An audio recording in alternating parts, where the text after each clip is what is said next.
అందరికీ వందనాలండి. అబ్రహాము యాత్రా జీవితాన్ని మనం అధ్యయనం చేస్తూ వస్తున్నాం. ఈ క్రమంలో మనం ఆదికాండం 12వ అధ్యాయం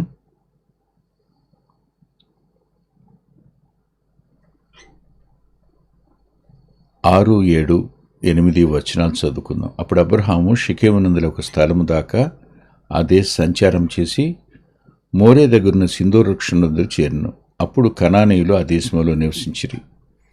యెహోవా అబ్రామునకు ప్రత్యక్షమై, నీ సంతానమునకు ఈ దేశం ఇచ్చితనని చెప్పగా, అతడు తనకు ప్రత్యక్షమైన యెహోవాకు ఒక బలిపీఠము కట్టెను. అక్కడి నుండి అతడు బయలుదేరి బేతేలునకు తూర్పునున్న కొండకు చేరి, పడమటనున్న బేతేలునకును తూర్పునున్న హాయికుని మధ్య గుడారం వేసి, అక్కడ యెహోవాకు బలిపీఠము కట్టి యెహోవా నామమున ప్రార్థన చేసెను. అబ్రహాము ఇంకా ప్రయాణం చేస్తూ దక్షిణ దిక్కుగా వెళ్ళెను. ప్రార్థన చేసుకుందాం. పరిశుద్ధుడును నీతిమంతుడును సర్వాధికారివైన మా తండ్రి, మీ ప్రియకుమారుడు మా రక్షకుడు అయిన యేసుక్రీస్తు ప్రభువారి పరిశుద్ధ నామంలో మరోసారి దయగలిగిన మీ పాదాల సమీపానికి రావడానికి మీరు మాకు అనుగ్రహించిన ఈ సమయం కొరకు కృతజ్ఞత చెల్లిస్తున్నాం. ఏమిచ్చినా మీ రుణాన్ని మేము తీర్చుకోలేం. మేము కేవలం ఒట్టివాళ్ళం. మీరు మాకు చాలినంతటి దేవుడు. నెమ్మదిని అనుగ్రహించి బలపరిచి మీరు మా ఎడల చూపిన కృప కొరకే రుణస్థులమని చెప్తున్నాం. సంవత్సరాలు జరుగుతూ ఉండగా మీరు మా పక్షంగా మీ ప్రేమను అధికం చేశారు. దినాలు జరుగుతూ ఉండగా నీ కార్యాలను నూతనపరిచారు. మా మీద వాత్సల్యత నూతనంగా మీకు పుడుతూ వచ్చింది. దానంతటి కొరకు రుణస్థులమని చెప్తున్నాం. మేము ఇంకా సజీవులంగా ఉన్నాము అంటే కేవలం మీ కృప మాత్రమే. మీ దయకు, మీ సంరక్షణకు మరోసారి మమ్మల్ని అప్పగించుకుంటూ మా ఎడల, వాక్యం వింటున్న వారి ఎడల, సహవాసం ఎడల, నీ దాసుని కుటుంబం పక్షంగా మీ కాపుదలను, మీ కృపను అనుగ్రహించండి అని యేసు ప్రభు వారి పేరిట ప్రార్థిస్తున్నాం తండ్రి. ఆమేన్.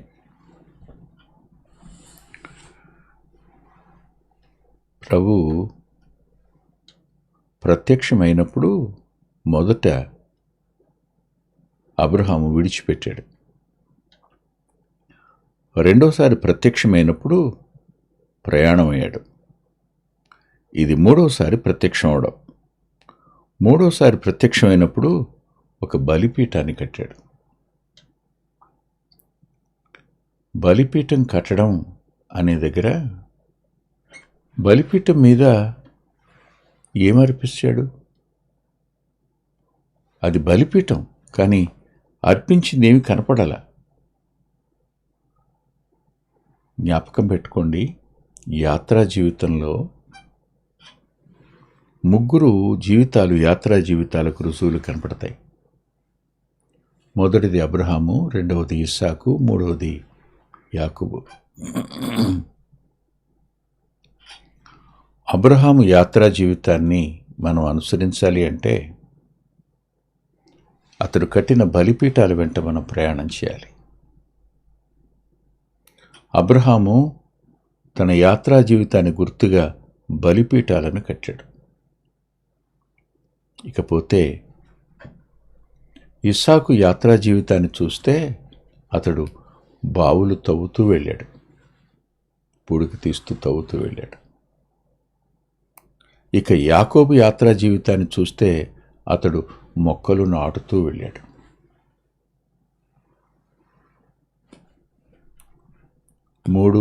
మూడింతల అర్థాన్ని ఇచ్చేటువంటి సంఘటనలు, సంగతులు ఇవి. బలిపీఠం ఏం చూపిస్తుంది? దేవునికి ఏది ఇష్టమో అది చూపిస్తుంది. బావేం చూపిస్తుంది? మనకు దేవుడు ఏది ఇష్టంగా ఇస్తాడో ఆ లేఖనాన్ని చూపిస్తుంది. మరి చెట్టు, మొక్క ఏం చూపిస్తుంది? మనం ఆయనకు భూమి మీద సాక్షులుగా ఫలించాలని చూపిస్తుంటుంది. ఈ మూడంతల యాత్రా జీవితాన్ని ఒక క్రైస్తవునిలో చూడాలని ప్రభు కోరుకుంటాడు. బలిపీఠం కట్టాడు, అక్కడి నుంచి ప్రయాణించాడు. బలిపీఠం కనపడింది అంటే అక్కడ అబ్రహాము నివసించాడు అని అర్థం. గుడారం ఉండదు, బలిపీఠం మాత్రమే ఉంటుంది. దానికి కూడా ఒక సామాన్యమైన అర్థం చెప్తాను. ఇలా అనుకున్నాడు, ప్రభువా నీవు శాశ్వతమైన వాడివి, నేను తాత్కాలికమైన వాడిని. నీ నివాసం శాశ్వతం, భూమి మీద నా నివాసం తాత్కాలికం.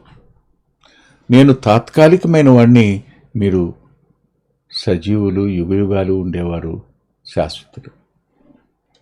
ఈ భావాలన్నీ యాత్రా జీవితంలో విశ్వాసుల అంతరంగాల్లో ఎప్పటికప్పుడు వాక్యం దగ్గర ఆ క్వైట్ టైంలో ధ్యానాంశంగా వారి అంతరంగాల్లో చేరేటువంటి భావాలవి. బలిపీఠం కట్టాడు, అక్కడి నుంచి మళ్ళా ప్రయాణం చేసి గుడారం వేశాడు. గుడారం వేయగానే బలిపీఠం కట్టాడు. ఇక్కడ ప్రత్యక్షత ఉంది. ప్రత్యక్షత కలిగిన తరువాత బలిపీఠం కట్టాడు, బలి ఆయనకి ఇష్టమని. రెండవదిగా మళ్ళా బలిపీఠం కట్టాడు. రెండవ బలిపీఠం కట్టినప్పుడు ప్రార్థన చేశాడు. అంటే పాత నిబంధన గ్రంథంలోనే ప్రవక్త అంటాడు, ఈ ఎడ్లకు బదులుగా నా పెదాలున్నాయి అన్నాడు. అబ్రహాము దేవునికి ఏమిచ్చాడు? తన నోటితో దేవుని ఒప్పుకున్నాడు. తన నోటితో దేవుడు సజీవుడు, నువ్వు బ్రతికి ఉండే దేవుడు అంటే బ్రతికుంటాడని నాకు అర్థమైందయ్యా, ప్రత్యక్షమవుతా నాకు అర్థమైంది అని ఏం ప్రార్థన చేశాడో. అంటే ఏదో అడిగాడు అని అనుకుందామా? కాదు, నువ్వున్నావు, నా మాటను కూడా నీవు వింటున్నావు.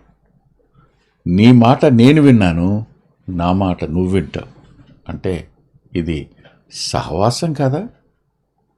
యాత్రా జీవితంలో ప్రభుతో సహవాసం అనేది నిన్ను బలపరిచేదిగాను స్థిరపరిచేదిగాను ఉంటుంది. దేవునితో సహవాసం, తోటివారితో సహవాసం ఉంటుంది, కానీ ప్రభుతో మనం చేసే సహవాసం మనల్ని బలపరుస్తుంది. ఇక్కడి నుంచి కొంచెం ముందుకు వెళదాం. కొంచెం ముందుకు వెళ్ళినప్పుడు అబ్రహాం ఇంకా ప్రయాణం చేయొచ్చు, దక్షిణ దిక్కునకు వెళ్ళెను అని ఉంది. యాత్రా జీవితంలో రెండు అనుభవాలు ఉంటాయి. అది దక్షిణ దిక్కు అనుభవం ఉంటుంది, ఉత్తర దిక్కు అనుభవం కూడా ఉంటుంది. 9వ వచనం దక్షిణం, 10వ వచనం ఉత్తరం అవుతుంది. ఎందుకంటున్నానో చెప్తాను మీకు. పరమగీత గ్రంథం జ్ఞాపకం ఉంది కదా, అక్కడ ఆమె అంటుంది, ఉత్తర వాయువు ఏతెన్సు, దక్షిణ వాయువు వేంచెయ్యి, నా ఉద్యానవనం మీద విసురు, నా పరిమళాన్ని వ్యాపింపచేయి అంటుంది ఆవిడ. దక్షిణ దిక్కు అనేది ఆశీర్వచనానికి కలిసి రావడానికి సూచన కనపడుతుంది లేఖనంలో. ఉత్తర దిక్కు అనేది శ్రమలకు కష్టానికి సూచన కనపడుతుంది. యాత్రా జీవితంలో సుఖాలే కాదు కష్టాలు కూడా వస్తాయి, ఆశీర్వాదాలే కాదు అవమానాలు కూడా వస్తాయి. ఈ రెండింటిలో కూడా నిలకడగా ఉండవలసింది యాత్రా జీవితం. కృంగిపోవడం కాదు, దేవుని మీద తిరగబడడం కాదు, మన ఇష్టం చేయడం కాదు, దేవునికి అప్పగించుకోవడం. అందుకని కొత్త నిబంధనలో కూడా అపోస్తల కార్యాల గ్రంథంలో 27:18 పౌలు గారు ప్రయాణం చేస్తున్నప్పుడు దక్షిణపు గాలి విసరగా వారు తమ ఆలోచన సమకూడింది అనుకున్నారని ఉంటుంది కదా. అక్కడ నుంచి కొంచెం ముందుకు వెళ్ళగానే శ్రమ ప్రారంభమవుతుంది. యాత్రా జీవితంలో నేర్చుకోవాల్సిన సంగతి ఏమిటంటే, శ్రమకు మధ్యలో ఉన్న విశ్రాంతి, ఆ విరామం, అది మాత్రమే నెమ్మదిగా ఉంటుంది. కానీ భౌతికంగా చూస్తే కానీ ప్రతి పరిస్థితిలో అంతరంగంలో దేవుని మీద ఆనుకున్నవాడు వాడు పూర్ణ శాంతి గలవానిగా ఉంటాడన్నమాట వాస్తవం. మర్చిపోదు. అబ్రహాము ప్రయాణం చేస్తూ దక్షిణ దిక్కుగా వెళ్ళాడు అదే దేశంలో. కానీ 10వ వచనంలో ఒక మాట రాసింది, అప్పుడు ఆ దేశంలో కరువు వచ్చును అని. ఇంతకుముందు కరువును గురించిన ప్రస్తావన ఎక్కడా కనపడదు మనకు. కరువును గురించిన మొదటి ప్రస్తావన ఇక్కడే కనపడుతుంది. అంటే కరువు రావడం అనేది యాత్రా జీవితంలో సర్వసాధారణం అన్నమాట. మర్చిపోకూడదు. కరువు వస్తుంది. కరువు వచ్చినప్పుడు కరువు ఎందుకు వచ్చింది అనే ప్రశ్న, కరువు రావడానికి కారణం ఏమిటి అనే ప్రశ్న. కరువు నేను ఇలా అనుకుంటాను, ఒకటి మనల్ని పరీక్షించడానికి వస్తుంది. మనల్ని పరీక్షించడానికి వస్తుంది. 2, కరువు ఎందుకు వస్తుంది? మనం పాఠం నేర్చుకోవడానికి వస్తుంది. కరువు ఎందుకు వస్తుంది? దేవుని మీద ఆధారపడడానికి వస్తుంది. మన విశ్వాసాన్ని స్థిరపరచడానికి కూడా కరువు వస్తుంది. మర్చిపోకండి. కొన్నిసార్లు మన పొరపాట్లకు ప్రేమాపూర్వకమైన శిక్షగా కూడా రావచ్చు, కాదనలే. కరువు అనేది, నేను కరువు ఎరగను అని ఎవరు చెప్పలేరు. కోట్లున్నా తినడానికి లేని పరిస్థితి ఏర్పడవచ్చు. ఒకసారి ఓ చోట న్యూస్ పేపర్లో చదివాను నేను, చాలా సంవత్సరాల క్రితం, రాజీవ్ గాంధీని గురించి. అతను అర్ధరాత్రి ఇంటికి వచ్చాక తన భార్యను పిలిచి తినడానికి ఏమైనా ఉందా అని అడిగితే ఏమీ లేదండి అన్నదట ఆవిడ. రాసిన మాట చెప్తున్నాను, వాళ్ళ ఆ పేపర్ రాసిన మాట. అరటిపండున్నా లేదా అంటే లేదండి, మంచినీళ్ళు తాగి పండుకున్నాడు ఆ రాత్రిని. ఒకవేళ జర్నలిస్ట్ అతని మీద గొప్ప అభిమానం పెంచడానికి రాశాడో ఏమో నాకు తెలీదు, నిజంగా జరిగిందో కూడా ఎరగను, కానీ రాసిన మాటలు చెప్తున్నాను. ఇంతెందుకండి, మీ జీవితంలో నా జీవితంలో కూడా తినడానికి ఏమీ లేని రోజు రాలేదా? వచ్చాయి. మంచినీళ్ళే తాగి పండుకున్న రోజులు లేవా? ఉన్నాయి. కరువు వస్తుంది. కరువు వచ్చింది అనగానే మనం పరిశీలించుకోవాల్సింది ఏమిటి? మనం చేయవలసింది ఏమిటి? మనం తీసుకోవాల్సిన నిర్ణయం ఏమిటి? అబ్రహాము జీవితంలో కరువు రాగానే దేవుడు పంపిన వాగ్దాన దేశాన్ని విడిచిపెట్టడం అనేది జరిగింది.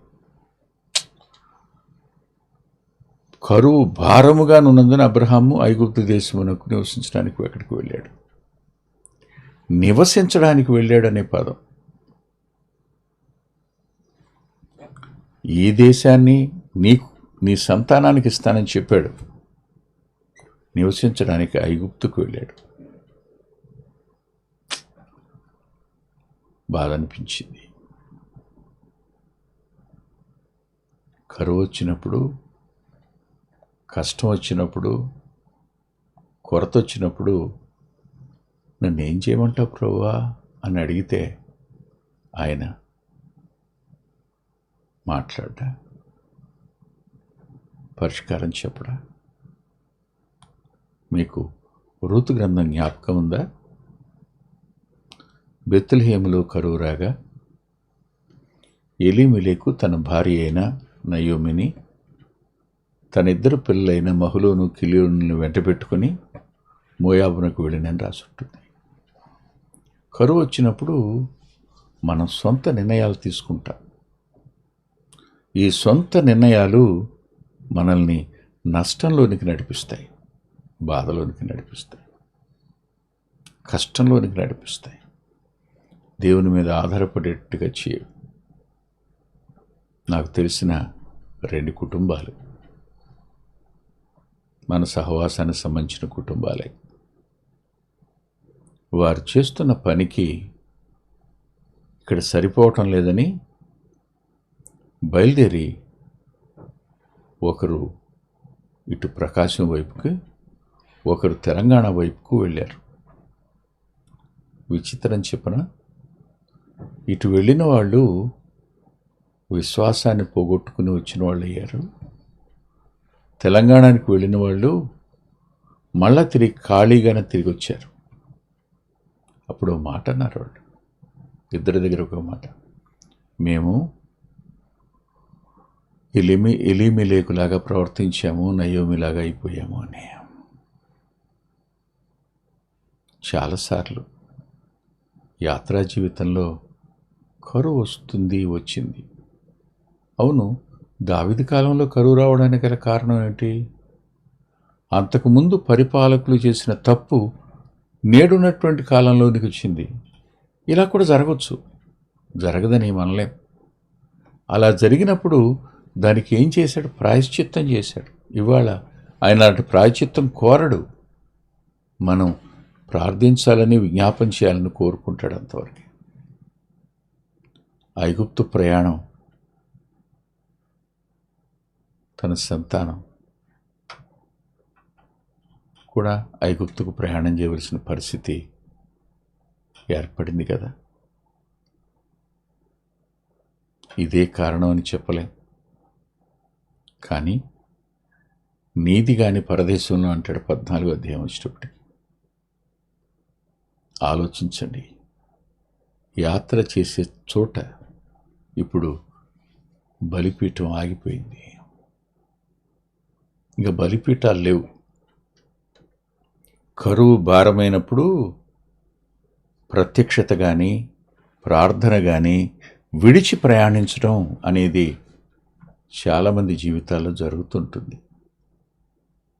కానీ దేవుడు విడిచిపెట్టడని మాత్రం మర్చిపోకండి. తల్ల వంచండి, ప్రార్థన చేసుకుందాం. ప్రేమగల మా ప్రియ తండ్రి, పరిశుద్ధుడైన గొప్ప దేవ, కొద్ది మాటలు చెప్పడానికి సాయం చేశారు.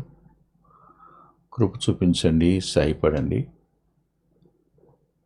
12, 13, 14 తారీఖులో జరిగేటువంటి సహవాస ప్రార్థనా సమయాన్ని దీవెనగా మార్చండి. 13, 14, 15 తారీఖులో జరిగేటువంటి సేవకుల మీటింగు, డెడికేషన్ డేని దీవెనకరంగా మార్చండి. మీ కృపాహస్తాలకు అప్పగించుకుంటూ బలపరచండి అని యేసుక్రీస్తు ప్రభువారి పేరిట ప్రార్థిస్తున్నాం తండ్రి, ఆమేన్. ప్రభుచిత్తమైతే ఆదివారం ఉదయం 9:30 గంటలకు లైవ్లో కలుసుకుందాం.